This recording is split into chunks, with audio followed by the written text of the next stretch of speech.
सर्वे भवन्तु सुखिनः, सर्वे सन्तु निरामया, सर्वे भद्राणि पश्यन्तु, मा कश्चित् दुःखभाग् भवेत्। ओम शांति शांति शांति। भगवान का संपूर्ण मानव जाति पर विशेष अनुग्रह है, विशेष अनुकंपा है और अहेतुक कृपा है, जिससे कि वह अपने निष्काम कर्म योग की सेवा के द्वारा इस धरती पर रहकर चरम चैतन्य को पा सके, परम धैर्य को पा सके, परम विवेक को पा सके, परम सुख को पा सके और आनंद पूर्ण जीवन इस धरती पर जीकर भगवान के बहुत नज़दीक जा सके और उस परमपिता परमेश्वर के चरणों में ही समाहित हो सके। और प्रभु भक्ति के लिए, ईश्वर भक्ति के लिए, ईश्वर के उस परम सुख को पाने के लिए हमें चाहिए अच्छा स्वास्थ्य।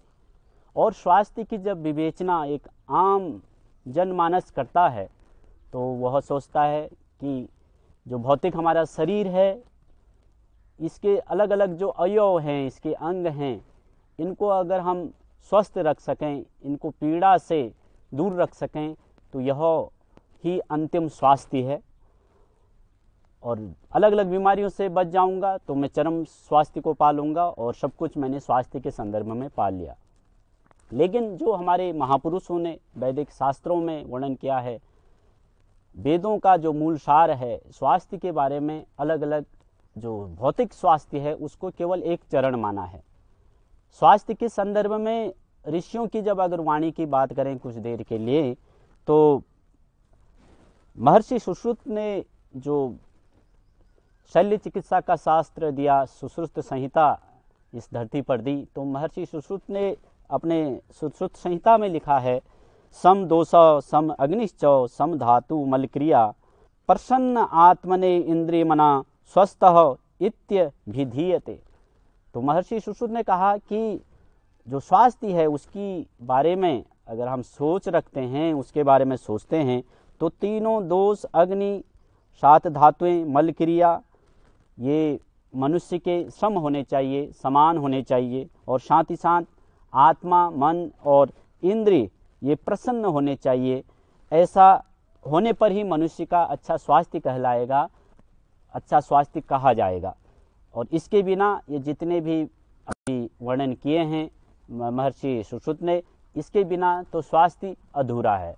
तो जैसे कि मैंने कहा कि आम जनता सोचती है, एक आम मानव सोचता है कि शरीर से फिट होना स्वास्थ्य है, जबकि ऐसा होता नहीं है। काफ़ी लोग जो शरीर से स्वस्थ होते हैं, फिट होते हैं, फिर भी वो स्वस्थ नहीं दिखते, परेशान रहते हैं। तो इसके बारे में आज हम थोड़ा चर्चा कर रहे हैं। महर्षि सुश्रुत के इस श्लोक से हमने शुरुआत की। तो महर्षि सुश्रुत ने कहा केवल शारीरिक स्वास्थ्य ही आपका स्वास्थ्य नहीं है, ये पहली सीढ़ी है, ऐसा इसमें उपदेश किया है।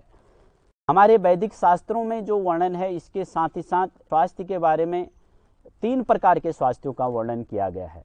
एक है शारीरिक स्वास्थ्य, एक है मानसिक स्वास्थ्य, एक है आध्यात्मिक स्वास्थ्य। इसी की तुलना अगर हम आधुनिक युग में करें तो WHO वर्ल्ड हेल्थ ऑर्गेनाइजेशन की बात करें, विश्व स्वास्थ्य संगठन की बात करें, वो भी यही हमारे ऋषियों की शरणागत में रहकर इन्हीं बातों का इशारा कर रहे हैं। केवल शारीरिक स्वास्थ्य नहीं है। तो WHO की जो 1948 की गाइडलाइन है वो भी यही कह रही है कि 3 प्रकार के स्वास्थ्य होते हैं मानव के। एक स्वास्थ्य जो है शारीरिक स्वास्थ्य है, दूसरा मानसिक है, तीसरा जो है आध्यात्मिक स्वास्थ्य है। 3 प्रकार के स्वास्थ्यों में सबसे पहले हम शारीरिक स्वास्थ्य को जानते हैं। शारीरिक स्वास्थ्य आम बोलचाल में, आम व्यवहार में देखा जाता है। लोग ऐसे जीते हैं कि स्वास्थ्य मेरा अच्छा हो। अलग अलग व्याधियां शरीर में हो जाती हैं, घुटना दर्द, कमर दर्द, जोड़ों का दर्द, BP, शुगर, फिर शारीरिक अलग अलग व्याधियां जिसके कारण ये भौतिक शरीर दुखी महसूस करता है। तो ये सारे जो परिस्थितियां हैं ये शारीरिक स्वास्थ्य में गिने जाते हैं।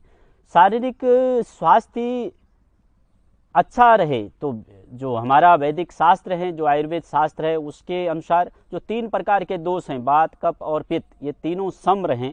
एक तो है समान अवस्था में रहें। अगर सम नहीं रहेंगे तो फिर क्या होगा, व्यक्ति को वात कफ पित्त के जो है प्रभाव से, दोषों के कारण अलग अलग बीमारियां शुरू हो जाएंगी। फिर जो सप्त धातु हैं, जो रस रक्त मांस मेद मज्जा, ये शुक्र तक और आगे जो तेज और ओज तक पहुंचता है, तो इसकी पुष्टि हो और ये भी सम में रहें जिससे कि शरीर स्वस्थ हो। इसके साथ अग्नियां हैं, 13 प्रकार की अग्नियां, और मुख्य रूप से जो जठर अग्नि है, या भूख हमें कम भी ना लगे ज़्यादा भी ना लगे।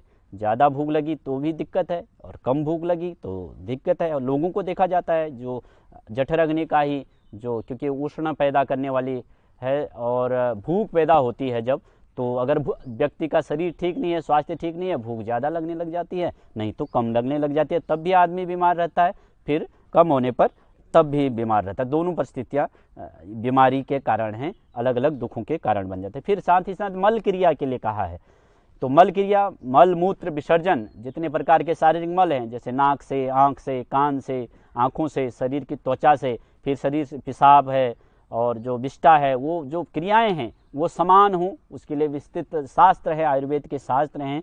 तो ये जितने भी प्रकार की, चाहे 3 जो है वात कफ पित्त की बात करें, और चाहे सप्त धातुओं की बात करें, तो मलों की बात करें, या फिर जो अग्नि है, अग्नि की बात करें, तो ये सम होने की अवस्था में व्यक्ति क्या है, शारीरिक रूप से स्वस्थ रहता है, शारीरिक प्रकार की बीमारियां उसको घेरती नहीं हैं। तो ये पहला जो विषय है। इसके साथ साथ और हमें इसमें आगे अंदर जाएं तो ये कैसे सम रहेंगी, तो किसी प्रकार की बीमारी कैसे हमें नहीं होंगी, इसके लिए जो है फिर हमारा भोजन अच्छा होना चाहिए। भोजन जो है श्रम नहीं होगा, भोजन वातानुकूलित नहीं होगा, वातावरण के अनुसार नहीं होगा, मौसम के अनुसार नहीं होगा, सुबह क्या खाना है, शाम को क्या खाना है, दिन में क्या खाना है, यह हमें परिचय नहीं रहेगा। तो और किसको कौन से, अगर किसी को कोई व्याधि हो गई तो उसको ठीक करने के लिए, कोई तत्व किसी का बढ़ गया शरीर में, उसको नियंत्रित करने के लिए, उसको सम करने के लिए क्या भोजन करना चाहिए, क्या नहीं करना चाहिए, ये जो जितनी प्रक्रिया है, फिर बासी नहीं खाना, कौन सी बीमारी में कौन सा भोजन नहीं करना, फिर मांसाहार नहीं करना, दूषित भोजन नहीं करना, ये जब सब क्रियाएं होती हैं तो वो इन धातुओं को संरक्षित करती हैं, धातुओं को पुष्ट करती हैं, उनको सम अवस्था में रखती हैं। तो ऐसा वर्णन शास्त्रों में आता है। वेद भगवान में भी अथर्ववेद इसके लिए बहुत अच्छा एक उदाहरण है। अथर्ववेद के 2 अध्याय में वर्णन आता है, सर्वम ते अन्नम अविषम कृणोमि। मैंने इस सृष्टि के आदिकाल से जब यह संसार का निर्माण किया है, वह जितना भी मैंने ये संसार में भोजन भेजा है तेरे लिए खाने के लिए, ये विषमुक्त भेजा है। तो विषमुक्त के लिए अगर सरल भाषा में कहें, वो पूर्ण रूप से जैविक खाद पर आधारित है। जैसे, क्योंकि ये कहावत भी है ना, जैसे खाओगे अन्न वैसा रहेगा मन, और पहला सुख निरोगी काया। तो शरीर के लिए अलग अलग संज्ञाएं दी हैं, अलग अलग उदाहरण दिए हैं, मुहावरे कहावतें कही गई हैं। तो भगवान भी, वेद भगवान ने भी अथर्ववेद में यह कहा है 2 अध्याय में कि मानव, तेरे लिए मैं जब ये सृष्टि का निर्माण कर रहा हूँ, तो जितना भी भोजन प्रसाद अन्न तेरे लिए भेज रहा हूँ, तो ये देव स्वरूप जो अन्न है, यह तेरे लिए विषमुक्त भेज रहा हूँ। लेकिन आज के वातावरण में हमें कोशिश करनी चाहिए, क्योंकि पिछले 40-50 साल में जो भी हमने कृषि के लिए बहुत बुरा कार्य किया है, उसके साथ हमने अन्याय किया है, उस प्रकृति के साथ अन्याय किया है, उसमें यूरिया पोटास हानिकारक जो है कीटनाशक डालकर जो जैविक खाद पर आधारित कृषि है उसको दूषित किया है, उसके कारण भी बीमारियां हो जाती है। इसलिए हमें कोशिश करनी चाहिए कि बीमारी मुक्त रहने के लिए तो हमें विषमुक्त खेती की ओर जाना चाहिए। भारत सरकार को भी सोचना चाहिए और हमें भी कोशिश करना चाहिए कि हमें विषमुक्त खेती के द्वारा अन्न जो उगाया गया है उसी की प्राप्ति हो, वो हमारे शरीर को भोग लगे। तो आपने देखा होगा पहाड़ों में अन्न का बहुत ज़्यादा प्रभाव है। जहाँ जितने भी पहाड़ी इलाकों आज भी हैं, उत्तराखंड के पहाड़ी इलाकों में जाएंगे, हिमाचल में जाएंगे, आज भी जो अन्न है ना, वो यूरिया पोटास से कम दूषित है। वहाँ जैविक खाद पर आधारित खेती होती है। तो आप बीमारियों का जो शारीरिक स्वास्थ्य के संदर्भ में वहाँ पर बीमार लोग कम रहते हैं। तो ये शरीर के संदर्भ में, जैसे वेदों ने भी कहा है, ऋषियों ने भी कहा है, जैसे खाओ अन्न वैसा रहेगा मन, वैसे ही गीता में भी युक्त आहार विहारस्य और युक्त चेष्टस्य कर्मसु, अन्न की ही पहले बात की गई है गीता में भी कि पहले अन्न स्वस्थ हो। तो ये सारा जो विवरण अभी बताया है, ये मनुष्य के भौतिक स्वास्थ्य, शारीरिक स्वास्थ्य की कल्पना को जन्म देता है। शारीरिक स्वस्थ रहने के लिए ये चीज़ें आवश्यक हैं। सारी धातुएं सम अवस्था में रहें, तीनों दोष सम में रहें, और अन्न शुद्ध शाकाहारी हमें प्राप्त हो, तो हम शारीरिक स्वास्थ्य प्राप्त कर सकते हैं। शारीरिक स्वास्थ्य के बाद आता है मानसिक स्वास्थ्य। देखिए, इस पर थोड़ा हमारा ध्यान कम रहता है। काफ़ी लोग जो होते हैं भगवान की कृपा से, पूरा प्रारब्ध से स्वस्थ, तो शारीरिक रूप से स्वस्थ होते हैं, लेकिन फिर भी उनको रात को नींद नहीं आती।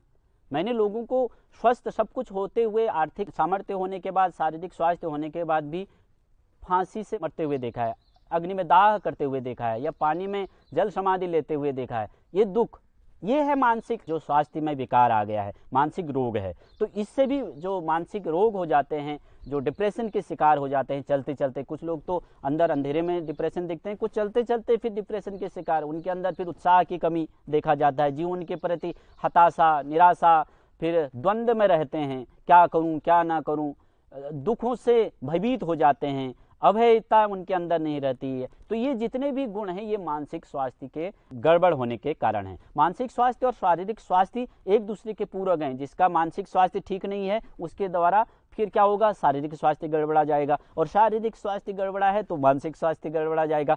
तो इसलिए हमें शारीरिक रूप से भी स्वस्थ रहना है और मानसिक रूप में भी स्वस्थ रहने का प्रयास करना है, जिससे कि हमारे जीवन में दृढ़ता आए, विश्वास का जन्म हो, दुखों का ह्रास हो और द्वंद्वता ना रहे। जो शारीरिक द्वंद्वता रहती है, द्वंद्व मुक्त हमारा जीवन हो जाए, ऐसा हमें अपना जीवन बनाना है। इसी में वेद भगवान ने बहुत अच्छा आदेश यहाँ पर मानव जाति को प्रेरणा देते हुए अध्याय 8 अथर्ववेद में यह वर्णन आता है, माँ गता नामा दिधीथा।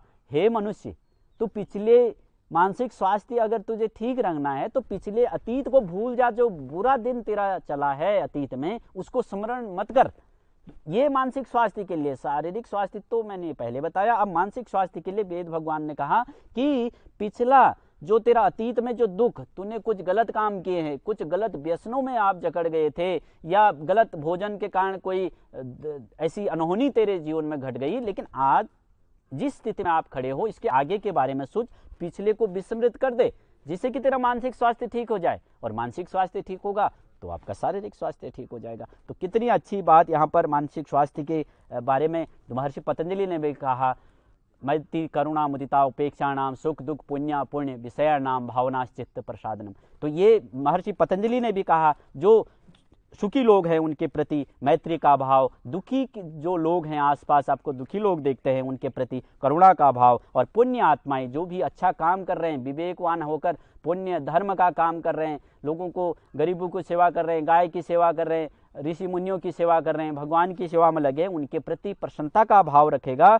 और जो गड़बड़ कर रहे हैं, जो क्रूर लोग हैं, उनके प्रति आप उदासीन हो जाओ। जो या तो उनसे लड़ो, और लड़ने के बाद अगर आपका मन विचलित नहीं होता है, मन में दुख उत्पन्न नहीं होता है, तो उनसे लड़कर भी आप आत्म शांति को, मन की शांति को प्राप्त कर सकते हैं, मन को निर्मल कर सकते हैं। अगर आपका सामर्थ्य उनसे लड़ने का नहीं है तो आप जो है उनसे दूर रहो, जिससे कि आपकी मन की निर्मलता, निश्चलता को प्रभाव ना पड़े और आप मानसिक शांति को प्राप्त करें। सुखी लोगों के पास, जो अच्छे लोग हैं, अड़ोसी पड़ोसी जो भी सुखी लोग आपको देख रहे हैं, उनसे प्रेरणा लेनी चाहिए कि मैं भी कल सुखी हो जाऊं। ऐसा नहीं कि हम ये सोचें कि अच्छा मेरे पड़ोसी तो सुखी कैसे है, उसके बारे में हम नकारात्मक ना हो, उसके प्रति हम निंदा का भाव न रखें। ऐसे ही पुण्य आत्माओं के प्रति जो पुण्यशील हैं, अलग अलग काम कर रहे हैं, मान लो चींटी को कोई छोटा सा काम कर रहा है, कुछ खाना दे रहा है, तो उसकी मजाक नहीं बनानी है, उसके प्रति भगवान से कहना है कि प्रभु मेरे को भी इतनी ताकत दे, मैं भी ऐसी सेवा भाव में जम पाऊं, कितना अच्छा यह काम करने का प्रयास तो कर रहा है।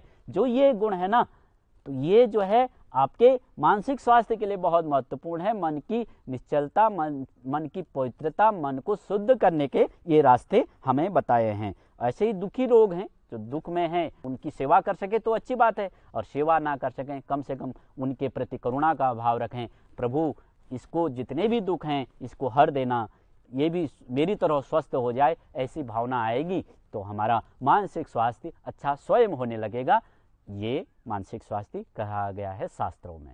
शारीरिक स्वास्थ्य और मानसिक स्वास्थ्य की हमने बात की, अब है आध्यात्मिक स्वास्थ्य। यही तो हमारा जीवन का लक्ष्य है, शारीरिक स्वास्थ्य अच्छा रखते हुए, मानसिक स्वास्थ्य अच्छा रखते हुए अपना आध्यात्मिक स्वास्थ्य को ठीक करना, जिससे कि हम भगवान के सबसे नजदीक जा पाएं और भगवान के सच्चे पुत्र पुत्री होने का जो धर्म निभा सकें। तो यही हमारा अंतिम लक्ष्य है, आध्यात्मिक स्वास्थ्य हमारा अच्छा हो। इसको सरल भाषा में कहें कि एक मानव जो है सब कुछ होते हुए भी, शरीर से स्वस्थ बलवान होते हुए भी, आर्थिक सामर्थ्य होते हुए भी, आर्थिक उसकी संपदा होती है फिर भी मानसिक रूप से भी स्वस्थ है तो आध्यात्मिक रूप से दुखी होता है। बुढ़ापे में आपने देखा है, जीवन में देखा है, सब कुछ होते हुए भी दुखी है। तो जीवन में दुखी नहीं रहना है, इसके लिए जैसे सरल भाषा में कहें तो जैसा मैं अपने लिए चाहता हूँ वैसे दूसरे के लिए भी चाहूँ, तभी तो व्यक्ति चोरी नहीं करेगा।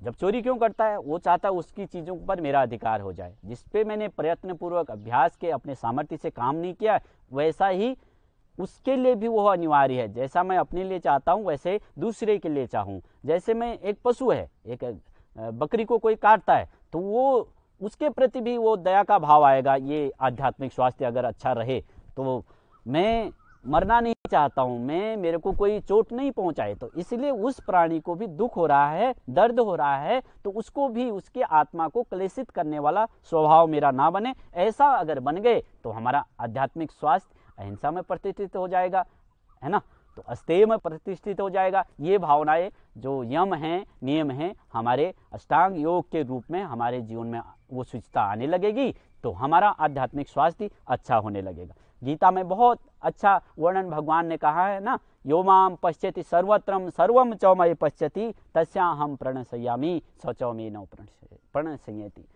यो माम पश्यति सर्वत्रम, जो सब में मेरे को देखता है और मैं सब में उसको देखता हूँ, यही तो भगवान कह रहे हैं। जो कण कण में भगवान को देखता है, ईश्वर की सत्ता को देखता है, वो मैं उसको उसमें देखता हूँ, उसके शरीर में। वो मेरे आंखों से कभी ओझल होने वाला नहीं है और मैं उसकी आंखों से कभी ओझल ही नहीं होने वाला हूँ। इसलिए कण कण में, हर प्राणी में, हर भूतों में मेरा स्वरूप देखने वाला जो व्यक्ति है, मैं भी उससे कभी दूर नहीं जाता हूँ, हमेशा उसको प्रोत्साहन देता हूँ, उसको जो मोटिवेशन देता हूँ, आगे बढ़ आगे बढ़। ऐसा व्यक्ति इस धरती पर देवलोक में स्वर्ग की अनुभूति करता है, वो उत्साह के साथ जीता है। आज भी ऐसे काफ़ी महात्मा, काफ़ी जो सेवा भावी लोग आपको मिल जाएंगे जो चरम उत्साह में रहते हैं और परम आनंद में अपना जीवन जीते हैं। नकारात्मकता उनके जीवन में जो है कहीं आती नहीं है और जीवन में हीन भावना, तुच्छ भावनाएं, दुख की अपेक्षा, दुख की स्थिति में भी जो उनके अंदर जो अभयशीलता है, जो उनके अंदर जो धैर्य है, वो चरम पे रहता है। ये भगवान की जो आध्यात्मिक भक्ति करने वाले आध्यात्मिक स्वास्थ्य के ये लक्षण हैं मानव के, जिसके अंदर ऐसा भाव है। यही वेद भगवान का भी आदेश है अध्याय 40 में, ईशावास्यमिदं सर्वं यत्किंचित् जगत्याम जगत तेन तक्तेन भुज्यिता मां गिड्ध कस्य स्विद्धनम। इसमें कह रहे हैं वेद भगवान, इस जगत में जो भी पदार्थ हैं वह ईश्वर द्वारा आच्छादित है। मतलब संसार में जितने भी लोग हैं उसमें भगवान की सत्ता वास कर रही है और कण कण में चूंकि ईश्वर है। किसी की धन की इच्छा तो कर मत। धन मतलब किसी भी संपत्ति की बात कर सकते हैं, किसी के यश, किसी की प्रतिष्ठा, उसका यूज मत कर। किसी के ऐश्वर्य का प्रयोग ना कर और ना करने की इच्छा कर। और जो भी तेरे पास अपने पुरुषार्थ से, अपने तप से तूने ग्रहण किया है उसको त्याग पूर्वक भोग कर। और ये भावना जो है ना, त्याग पूर्वक भोग करने की, ऐश्वर्यवान बनो, सब कुछ आपके पास हो, शारीरिक, आर्थिक, आपकी शक्ति हो, ऐश्वर्य हो अलग अलग, लेकिन तेरे जीवन के लिए नितांत आवश्यक है। जितना चाहिए इस जीवन में सरवाइव करने के लिए उतना तुम उपभोग करो, बाकी का कार्य जो है ना भगवान पे छोड़ दो। ऐसा भाव आपके अंदर रहेगा तो आध्यात्मिक स्वास्थ्य के रूप में भी चरम पद को पाएगा, अच्छा स्वास्थ्य पाएगा और जो है खुशी खुशी इस जीवन के जो है रहस्य को जानते हुए उस परम पिता के इस सुंदर लोक में, इस सांसारिक लोक में तो आनंद पूर्वक अपने जीवन को जिएगा। जैसे कि मैंने कहा, आध्यात्मिक स्वास्थ्य पाना ही हमारा परम धर्म है, परम कर्तव्य है और इस मानव जीवन में रहकर यही कर्तव्य है।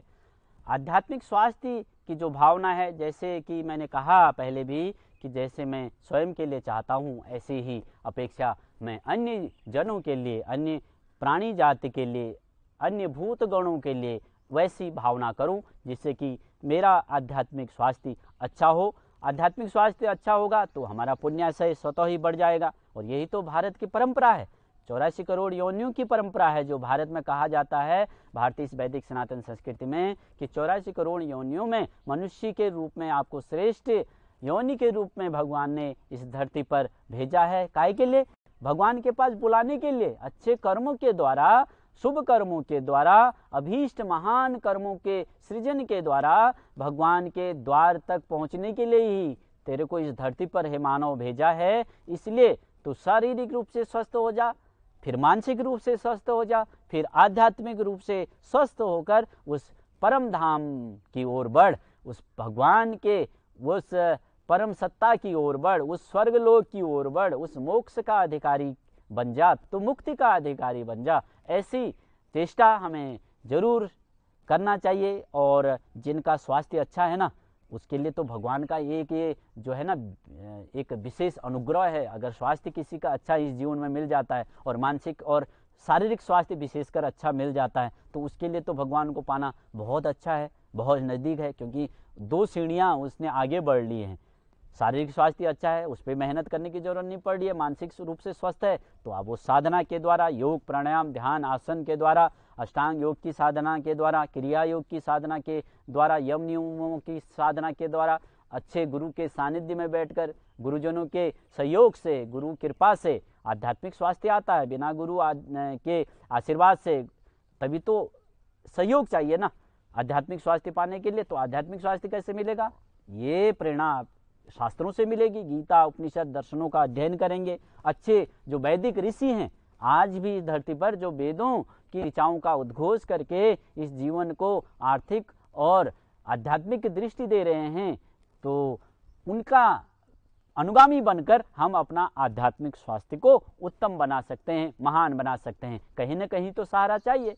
माता पिता से सहारा नहीं मिल रहा है तो गुरुजन जो वीतरागी हैं, जो वेदों के पथ पर अग्रसर हैं, जिनका जीवन के जो कर्म हैं वो हमें आकर्षित कर रहे हैं। देखिए ये कितना महान ये सन्यासी, ये योगी कितना महान कर्म कर रहा है। उनके पीछे खड़े होकर धीरे धीरे चरैवैती हम गति करते रहेंगे तो आध्यात्मिक स्वास्थ्य हमें उत्तम प्राप्त हो ही जाएगा। उसके लिए गुरु का सानिध्य, शास्त्रों का सानिध्य, ये प्रकृति जो है प्रेरणा तो दे रही है, प्रकृति है, ये नेचर है, ये अग्नि, ये आकाश, ये सूर्य, ये चंद्रमा, जो ये पेड़ पौधे जितने फल लगे हैं, पेड़ पौधे जो है हवा दे रहे हैं, ऑक्सीजन दे रहे हैं, जिसके कारण हम जीवित हैं, ये सारे जितने भी मैंने नाम गिनाए ये हमें प्रेरणा दे रहे हैं।